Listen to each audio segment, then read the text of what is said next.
What's up, guys? Welcome back to the channel. If you're not subscribed, hit that subscribe button.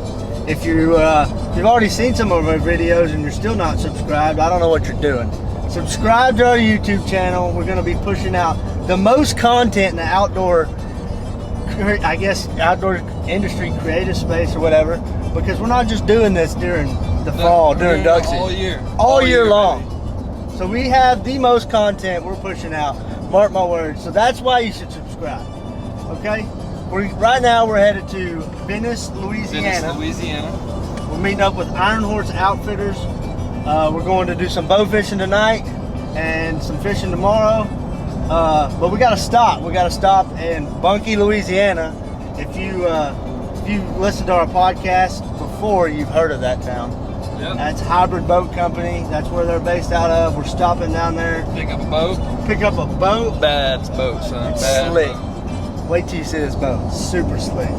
But yeah, I'm super excited to get this thing going. We got lots of content. So if you're watching this video, in about 2 weeks, we're gonna have another video out. And then 2 weeks later, we're gonna have another video out. 2 weeks later, another one, and then you kind of get the picture here. You get the picture, okay? I'm telling you, when I say we're creating the most content in the outdoor industry this year, that's a fact. So, subscribe. If you're not subscribed, go check us out on Instagram. Go check out Mallard Bay. Cue the Zydeco music.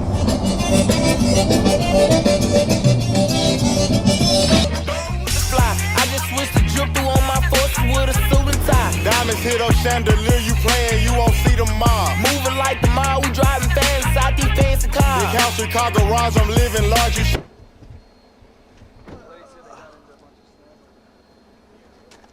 4:50.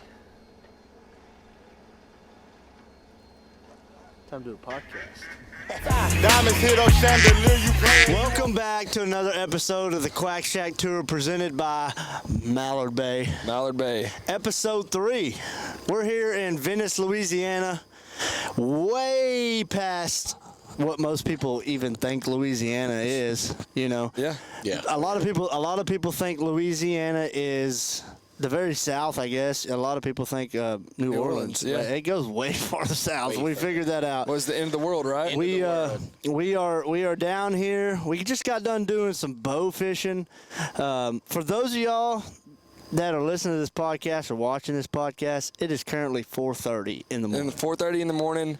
I just want to pat our backs real quick, because dude, nobody's doing it like us. No. And that's a fact. So, we're here in Venice, Louisiana with Iron Horse Outfitters. What's going on, brother? What's up, guys? How are you? Pretty good. You enjoy the trip? We had a good time. Oh, yeah.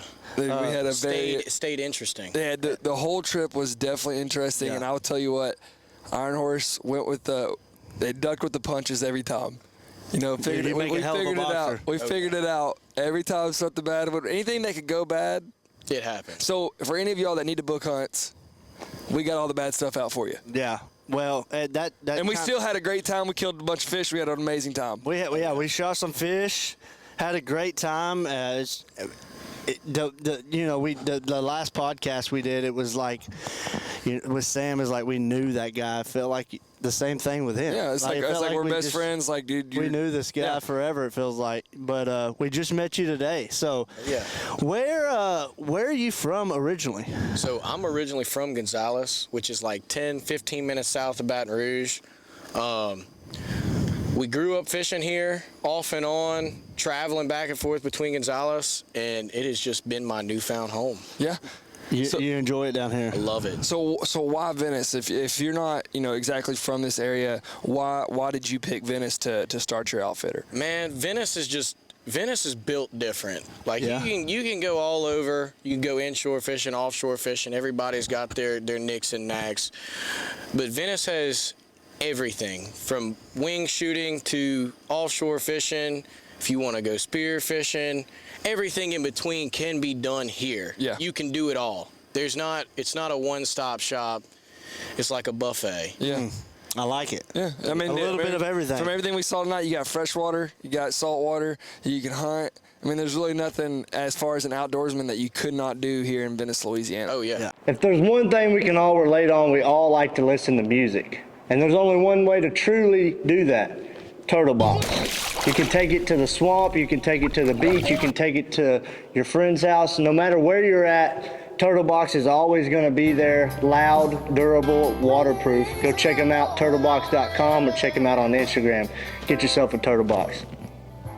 Oh yeah. And you know, it is the end of the world. Let me tell you. After this, there's no going anywhere. Yeah, you just fall off in the water. I've never been to a place like this before. I can 100% say that. The road stops here. Yeah. You can't go any further south. And I don't know if the ocean stops you or if the wall of mosquitoes. Yeah. Oh, if you can't tell, we're being swarmed by mosquitoes. These guys need to be asleep. I'll tell you this. We were fishing, didn't have a single mosquito. No, not at all. But as soon as we sat up to do this podcast, mosquitoes, man. They're thick. But anyways, yeah, so you're from Gonzales, and this is what you say your newfound home. It's definitely a different world down here, and it's beautiful. You know, it's a different type of beautiful, and I enjoyed it. I know we all enjoyed it. What made you get into the fishing side of things?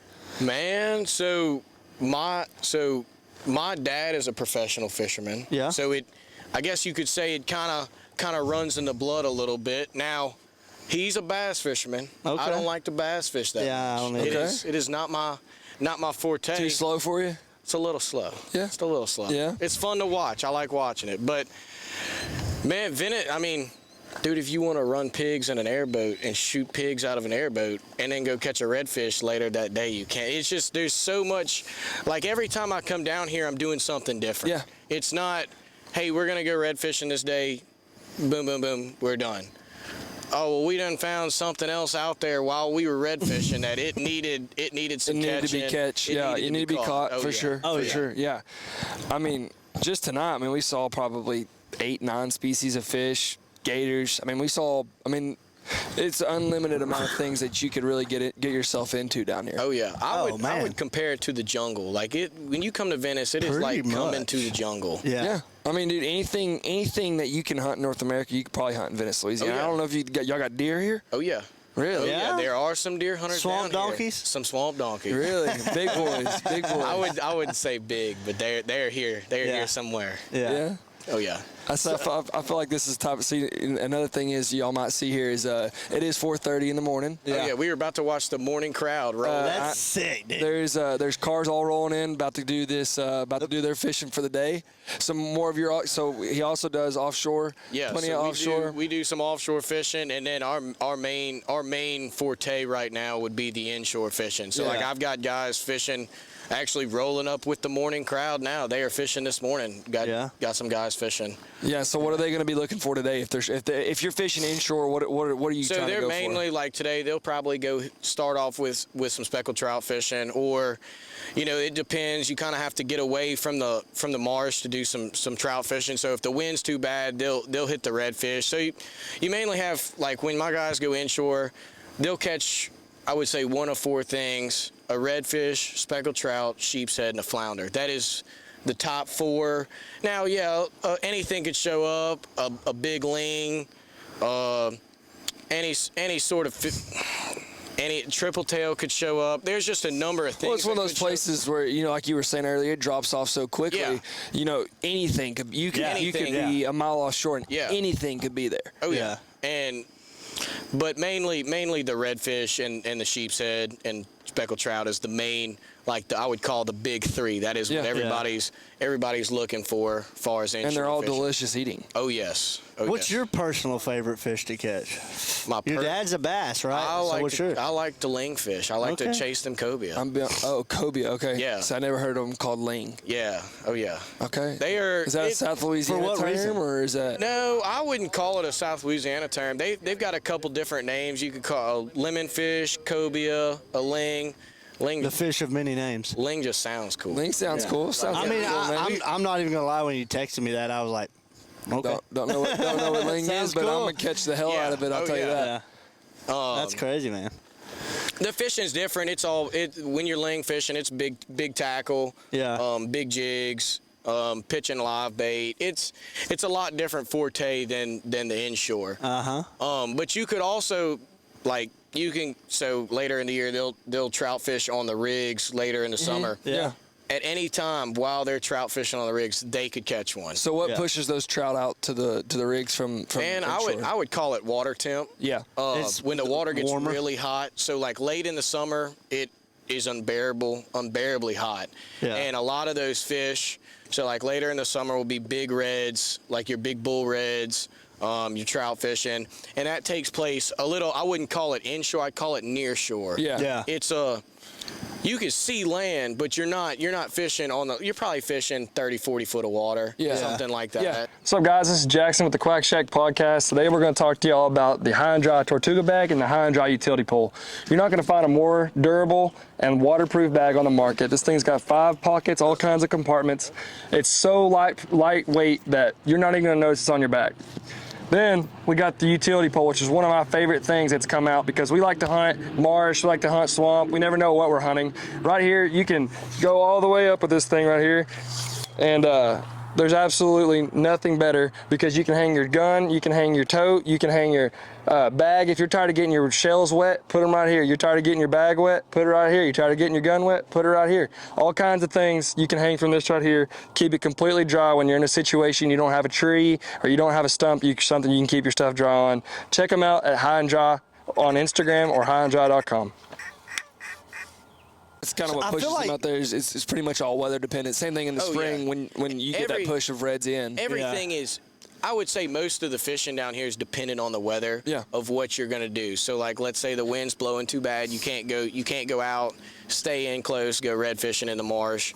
And then if you can go out, the greater the day is, I would say. It just all depends. Yeah. That's back on the rig subject, I feel like those rigs are probably producing a lot of heat, so they kind of stick around there maybe in the winter. Like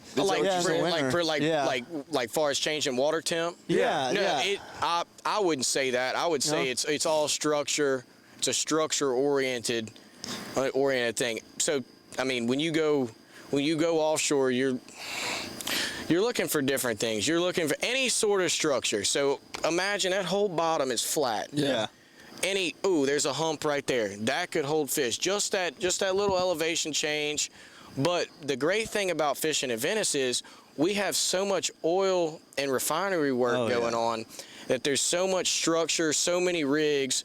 You could fish a rig that somebody hadn't fished in weeks. Yeah. Or you could fish like a community hole where every day that you roll up there will be several boats there. And people are catching fish. And people are catching fish still. Yeah. Like, it is the most mind-boggling thing. Like, I'm not going to name any names, but there's a rig real close that a lot of people hit. And the most astounding thing about it is how many people hit it every day, and yet you still catch fish. Yeah. I know some offshore guys that, they get to fish on their off time off them rigs, and one of my buddies, he's from back home, he's caught some pretty solid tunas out there on the rigs. Oh yeah, the yellowfin tuna fishing here is excellent. I would say it's so how far out do you got to get to where you get to those tuna fish like that? Man, it really just depends on time of year. So like, for example, in October, November, you can hire these guys. You can go out behind the shrimp boats and go fishing 80 foot of water, and the tuna are following the shrimp boats in. You're pitching a big live bait, and then like now, I was like starting like early February is when everybody really gets started, kind of after duck season kind of comes to an end. Everybody starts, you don't fish many days in February, but people start fishing. And the fishing is really good, but it's all rig oriented. You're off of floating platforms. Yeah. Most of the tuna fishing in the majority of the summer, I would say the whole summer, takes place around floating platforms, drill ships, that sort of deal. Okay. And I mean, you could be in a water depth. You could be fishing 600 foot, 400 foot, or you could be fishing 10,000, 12,000 foot of water. Yeah. It really just depends on what the fish are doing. And that's kind of what sets, from what you were talking about earlier, that's kind of what sets Venice apart from a lot of other places on the Gulf. Yeah, so we get deeper faster than anyone else in the country. Yeah, that's crazy. It's insane. So you can run, I think, 7 miles out is 200, 300 foot of water. I might be wrong. It might be a little shallower than that. Not too much. And then you could run 20 miles out and be in 2,000 to 3,000 foot of water. Yeah. Whereas, let's say if you're in Florida or even our western side of the state, Yeah. you have to run very far. 60, 70 miles, even like, I know in the western part of the state, I was fishing the other day and we went snapper fishing and we had to run 75. It was a far. That's a hike. That's a hike. Here you don't have to, and it saves time and gas. And and the biggest thing in the charter business, time. Time is your best friend. The more time you can save, the more time you can spend fishing. Yeah, for sure. Because the more time you have to fulfill your limits. Oh yeah. Exactly. Oh yeah. Listen, there's one thing that's really going to help protect your gear out in the swamp or the marsh or wherever you're at. If you spend a ton of money on duck calls or spend a ton of money on guns, there's one thing that's really going to help you. The lanyard's going to help you keep your duck calls from falling in the water. We've all seen that guy. We've all seen the call drop in the water. Don't be that guy. VPC lanyards can hook you up with multiple different varieties of lanyards, colors, you name it, as well as your strap for your gun. You can even get matching ones like I did. You don't have to, but there's one thing you need to do is go to VPC Lanyards on Instagram or Facebook and protect your gear with the best lanyards in the game. VPC Lanyards, go check them out. So that's crazy. I tell you what, one other thing, if you come down here and fish with Iron Horse, when you're going down the canal, be very protective of your entire body because the fish will jump out of the water and hit you everywhere. We weren't expecting it, and I tell you what, that was. When the first one came, funny. smoked me square in the jaw, and I mean, I felt like I got in a fight after that. Man, we caught 12 fish before we even started catching fish. I think there's close to 50 in the boat. Oh, I would not even doubt that at all. They filled the boat up. I would not even. It's pretty much like with Jesus when they filled the boat up. Like if you just sat there and ran up that same canal all day, you'd have what are those mullet? Yeah. So you'd have a full boat full of mullet. I was on the way back. I was trying to catch one with his my hat, and he almost did. Had one come in the hat, slipped right out, couldn't make the play. Yeah. But you have that sometimes. Prime time. Sometimes you just gotta. We'll try again. I made an error. Yeah, we'll try again next time. Okay. But it's tonight was one of those nights where it was like, dude, everything that could go wrong. It went wrong. But you're gonna have that. And we still had a very successful night in my opinion. Very successful. Yeah. And I feel like that's kind of what you're trying to create here. Mm-hmm. Yeah, man. I'll say it's a process. It is not. Man, that's any business. Let me tell you this. When it comes to the guiding industry, it will break you, and it'll you give it a year. Everybody who thinks, man, I can guide. I know what I'm doing. Yeah. A year, they will know. This ain't for me. You have to be able to take licks like you've never seen before, and then still wake up in the morning at 3:30 in the morning and go fishing and put that smile on your face and make those people's day. Yeah. That's the goal. You're in the business of making people's day. You know? That's it. That's it. But it's a hard road. It's nothing like. Man, we had some mechanical trouble tonight. Right off the bat, the fishing was kind of tough a little bit. You'll have that. Yeah. And the difference, I will say, what makes a great guide in between everything is if you can take the licks and keep going. Yeah. Figure out how to move forward. Oh yeah. I mean, for a second there, I thought we were going to be paddling all Yeah, I mean, honestly, guys, we thought we were going to be coming at you live in the daytime because we were going to be paddling back. But we prayed to the good Lord Jesus, and man, He helped us out. He started that motor. We were sitting there. We were like, I guess we're going to paddle this couple miles back. And I looked over at him and said, why don't we just crank it up real quick, see if it cranks this time, see if it starts going. Sure enough, she started. We gave her just a little bit of breath, and eventually we let her full throttle. And we got back just in time to do this podcast for sure. Yeah. That was man, it was a lot of fun. That was a good time. And a lot of arrows were flying. Oh dude, hey, look, if we killed a good amount of fish, but the lack of fish in the boat that we have is not the guide's fault. Is more so the fact that me and Austin cannot hit a bull in the boat with a frying pan. We could not throw a beach ball in the ocean if we were standing on the beach. we definitely missed a lot. I missed a lot more than I hit. I'll tell you that. We definitely could have done better, but I mean, poundage-wise, I definitely beat Jackson. There's absolutely no chance. Absolutely no chance. It's five fish. Your 2 fish are bigger than mine. His 2 fish are bigger than mine, but I had 5. Dude, you were shooting pencils, dog. That's a good aim, right? I'm talking about poundage. I'm just saying, dog. I'm just saying, hey, I'm just going to put that out there. You know, you're hitting something smaller, you know, takes better aim. Yeah, but you were missing the big ones. Can't hit the big ones. I'll tell you that. I'll tell you right now. He'll hit a spot There's big, a fish. There's a little pencil fish. Done. Got it. On the fly. Big old red. No chance I hit it. None. Zero. Yeah. Zero. I don't know what it is. It's just, you know, just like Austin catching that fish and, you know, when the big game shows up, just can't finish the game. Fumbled the bag, Fumbled dog. it right there on the spot. What's up, guys? This is Jackson with the Quack Shack podcast. I just want to take a second to talk to y'all about Apex Ammunition's Tungsten Super Shot. Man, it's the best thing that we've ever encountered in the waterfowl industry as far as shotgun shells goes. No jams, no wounded birds. Pretty much everything you could ask for in a shell.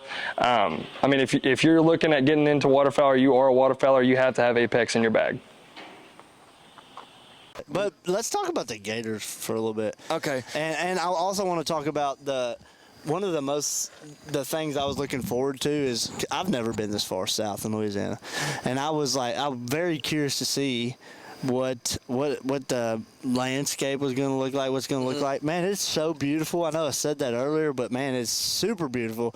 And I was also excited to see alligators, and that definitely we see them all the time at home in East Texas. We don't ever get to get close enough. But like we that. don't ever get close. Like, I touched one.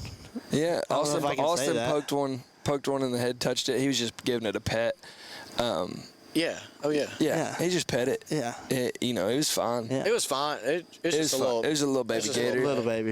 There was a big one that I will say my natural instinct was to shoot, and Austin stopped me, and I'm glad he did. My natural instinct was as soon as because his head was right next to it when I panned over, scared the living crap out of me. Jumped him, scared. I knew he was scared. See, this is he's so teed in on fish.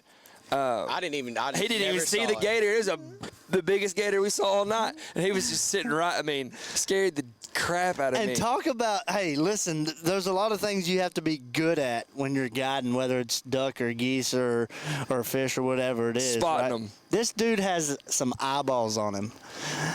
Oh yeah, he's got night vision. Like, what are you talking He's got night vision. about? Like, oh, there's one right there. Be like, what? Where? Well, I just was staring at the same spot you just pointed at. But they were there because then after he'd say that, I'd see it just swimming around. I'm like, oh, you stupid little fish. It takes some learning. Yeah, it takes a lot of looking. I think. imagine I don't so. know. I don't know. You know, see where we both fish. Most of the time we're fishing for carp, and the water's not even clear at all. So you're really just shooting at waves and hoping that you hit something.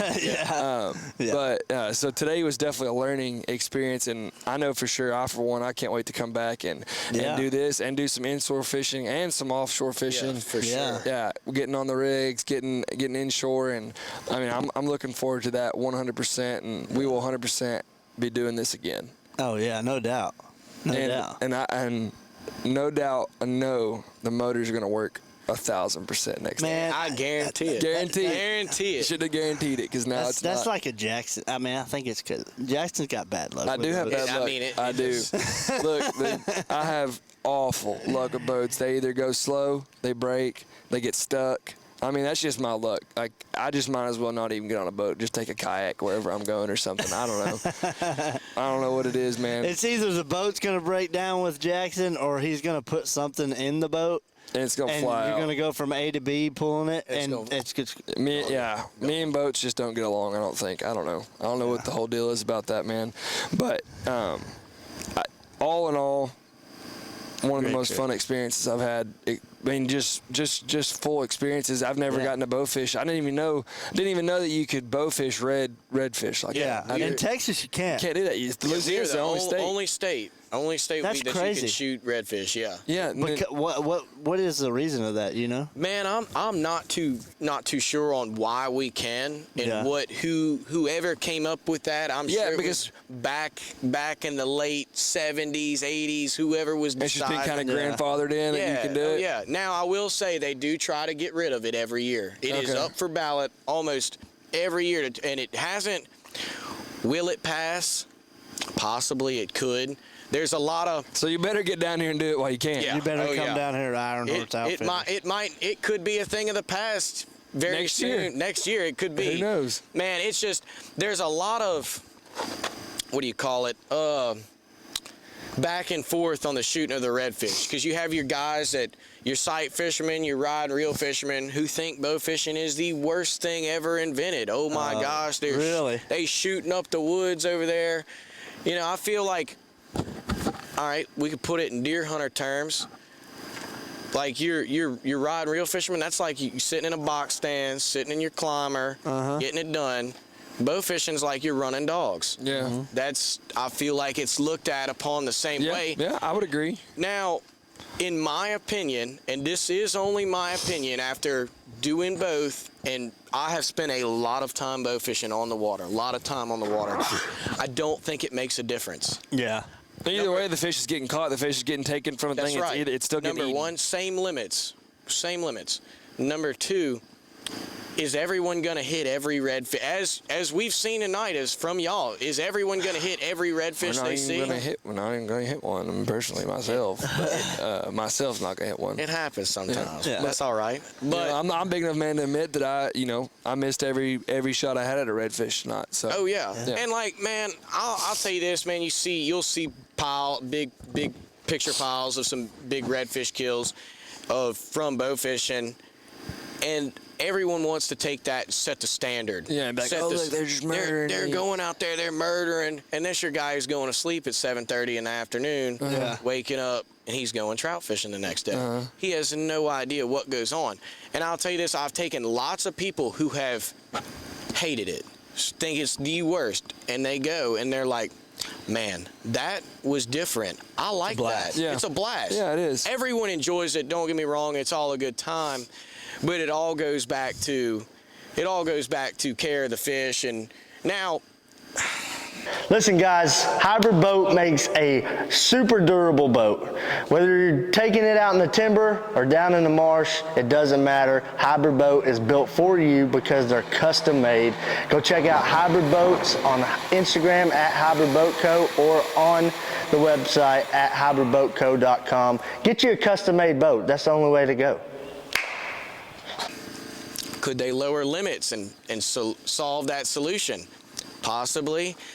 Don't put it in the air. No, I'm not going to put it in the air. I have my own opinions on what the limits should be, but you know, I think they'd probably rather take away the bow fishing first before they change any limit. Because the big, like a great difference to look at in coming and fishing in Louisiana versus going fishing in Florida. In Florida, for example, you can only keep 5 speckled trout per person. Now, when you catch one, it's going to be a big one. Yeah. But you're not going to catch very many. Mm-hmm. These guys are going out every day to go meat haul. Yeah. Like, they're going to limit out on, I think they changed it to 15 a person. I think it was 20 or 25 something. Yeah. I'm not a big trout fisherman. I think it was, they just changed it to 15. I think that's great. I don't think that's a bad thing. It's still because you got to look at food. There's plenty of food. Yeah. How many guys are going to come back? Let's say 4 guys. Let's say they catch, what is it now? 60 trout. Are they going to eat all 60 trout? No, heck no. When they come back, they're still going to have the ones in the freezer from last time. Yeah, that's right. So you get your guys going one day a year, filling the freezer, but for a guide, that's every day. Yeah. Yeah. Which, man, I wouldn't say it's a terrible thing. I think it's a great thing that they brought our limit to 15. Should it be any lower? No. Yeah. I think that's a good number. We have a great fishery. Now, and the other deal is, guides have the choice to, like I fished with a guy in Florida, triple tail fishing a couple years ago. He set the limits for his boat. He said, when you step on, this may be what it Florida, may be 15, Florida law. but I'm only going to let you do 4. I'm only going to keep 4 or 5. Yeah, that's right. Because he likes his spots, he wants to keep his spots good. Because that's understandable. Yeah, 100%. If you're going to the same place every day and you're taking, those fish aren't going back. Yeah. Once you take them out and you put them in the box, they're gone. Yeah. So the longer he can make his stuff spot last, there's some guide services in the waterfowl industry, like like Rusty, he talked about that, about how, you know, we could have got an 8-man. Yeah. But we got 6, and the birds were doing what we wanted. We don't want to educate the birds, so I say, oh yeah. I know there's a lot of guys, just like you said, Rusty talked about how, you know, they'll have groups. If any group's over 100, they won't shoot into them. No. Oh yeah. You don't want to educate them. You don't want to do that. Yeah. Oh no. Yeah. It's all about managing what you got. Whether it's ducks, like let's say you've got your ponds that you duck hunt. Yeah. I can go in and blow them all out let's say I got 7 ponds. I got 7 days of the week to hunt. I could go in and blow them all out every day. Or I could shoot in this one pond, go shoot let's say I got 6 guys, go shoot my 30 as fast as humanly possible. Get out. Maybe I pull the decoys, but I'll leave all my blind. Yeah. Let's let the rest of them ducks come in there, get settled in, and get out. Just get in and get out. Yeah. And same way with the fishing, it all goes back, like, yeah, the offshore fishing's a little different. You really can't apply it to there. I could see it being applied with redfish and like your inshore spots like that. Managing what you got is a big part of what we do. Yeah. Far as, because you could be one day you could be in a community hole, or one day you could be by yourself, and you never know what the situation's gonna be. Where you're gonna it's all public. I mean, all water's public. Oh yeah. Oh yeah. Anybody can fish your spot at any time. Yeah. There's no way to make it your own spot. Nope. You can't own the ocean, right? No. You're very educated, man, and I didn't think you were as young as you are. I am fairly young. He called me old. Yeah, he did call Austin old. He called him Old Man River. I thought he was kind of old. He called him Old Man River. I mean, he had those matching boots on. I didn't know. Hey, look, get you some of these Gator Waders boots, baby. Look, they're really nice. Man. Really nice. Shout out. They sent us these for this trip. So, shout out to them guys. We love those guys over there. We'll have to hook you up. We'll have to get them off your feet. Yeah, these getting kind of elderly themselves. They like you. Kind of putting some time on the rubber right there. Oh, man, yeah. I mean, I'm not gonna complain. I'm not gonna lie. My back's hurting. Yeah, hey, dude, my whole body's hurting. I'm now on 24 hours of being awake, and Anyways, man. To sum it up, man, we really did have a great time. I appreciate that. We enjoyed your company. I enjoyed watching everything. I enjoyed watching him go with all the every time something went wrong. We'll figure it out. We'll didn't skip a beat. We'll jerry-rig this thing up, make it just right. Oh yeah. Oh yeah. Man, we had a great time. We had a great time, man, and we're 100% going to be back. If you're ever wanting to book a fishing trip, check out Iron Horse Outfitters in Venice, Louisiana. I guess what all your socials? I know you got Instagram. It's all Iron Horse Outfitters. Facebook, Instagram. Everything. Yeah. You got TikTok. We do have a TikTok. Okay. I'm very proud of it. I'm not gonna lie. I'm very proud of my TikTok. I had a lot of work put into it. I know we don't have any TikTok dances, and we're not up there yet, but we're getting close. There we go. Hey, it's a process, baby. It's a process. Trust the process. There we go. Go check out Iron Horse Outfitters. Go to mallardbay.com. Get you a fishing trip set up. Father's Day is next weekend. So a little too late. Maybe buy it for them for a later time. Yeah, maybe buy it for them for a later time. Like a little present. Yeah, a little present for a later time, something like that. Go check that out. It doesn't have to be Father's Day to get your dad something. He's your dad, so just... You don't know about that yet. Yeah, I don't either. I don't know about that either. Because you're old. Because there's just the old man. He's got two of them. I'm only 27, man. Yeah. But we got something for you. Hold on 1 second. Stay right there. Oh. Got him a gift. We got you some all hands. Some all hands variety pack, baby. Variety pack. It's got the raspberry lemonade, the cherry limeade, which is my favorite, and then the grapefruit. That looks like my kind of drink. Man, you have to pass them around to your drink specialist. I will. My drink specialist at home. Shout out Madison. I know she will definitely be trying these. There you go. All hands. Check them out. All hands. Anyways, thank you for taking the time out to let us come down here and enjoy your little slice of paradise, man. Yes, sir. Yes, sir. Appreciate y'all. Appreciate you, brother. Y'all check them out. Iron Horse Outfitters. Peace.